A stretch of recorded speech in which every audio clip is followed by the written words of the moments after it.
Welcome to Eagle Talk. Today we get to talk about Title IX and everything that it encompasses. With me today is our Title IX coordinator, Mr. Larry Murphy. Thank you for being here. You're welcome. I'm glad to be here.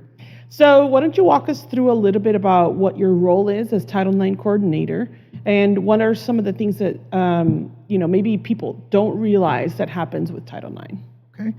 As a Title IX coordinator for Central Texas College, I'm responsible for managing our program. Title IX is a program that was started by the 1972 Education Amendments, and it prohibits discrimination based on sex, gender, religion, and many other facets. It covers, it has a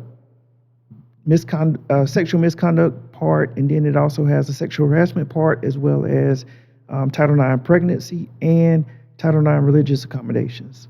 So this is really about making sure that everyone feels like they are having a positive experience in the campus, and they don't feel like they're missing out on being able to have that student experience, correct? Correct.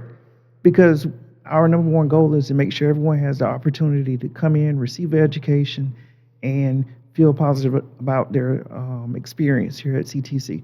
Awesome. And so if somebody has a concern that maybe they are not treated correctly in terms of harassment, or if there's some sort of sexual misconduct, what are some of the ways that they can report this? So there are several ways they can report. The first one is they can go online to CTC's website, and at the bottom of the page, they will see Title IX. They can go to that page, and on there, at the very last link on the left-hand side, they will see where it says Report Sexual Misconduct. They click on that form, and it'll open up an e-form that they can fill out. When they complete that form, it will route to me. They can determine whether they want to be anonymous or if they want their information known. They can also contact me directly at my office number 254-501-3028, or my CTC cell, which is 254-906-1416. They can also email me at lmurphy1@ctcd.edu. Excellent.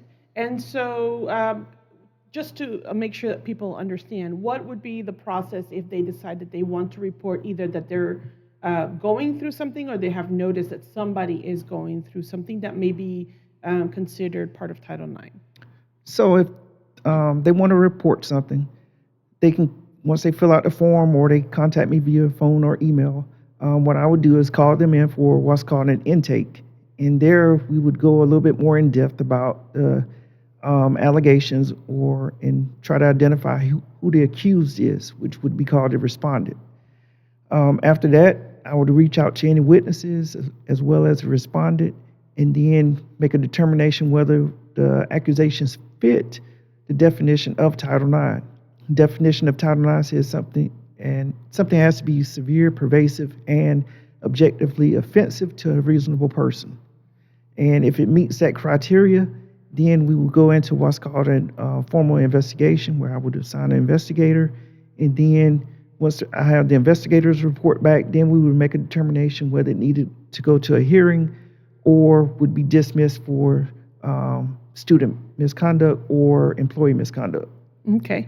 And so I know one of the questions a lot of times people say, well, I don't want to go to police. Do I have to go to the police?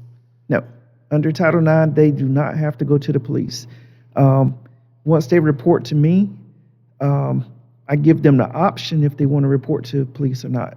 Now, if they go to the police has to do a criminal investigation is, and then what I do is what's called an administrative investigation, which is two totally different aspects. But no, they just have the option if they want to report to the police. But it's mandatory for any offense to be reported to me. Okay, excellent. I really appreciate you being here, and thank you for giving us this information. It was extremely helpful. If anyone has any questions, please go ahead and contact Mr. Murphy. Have a good day. Thank you.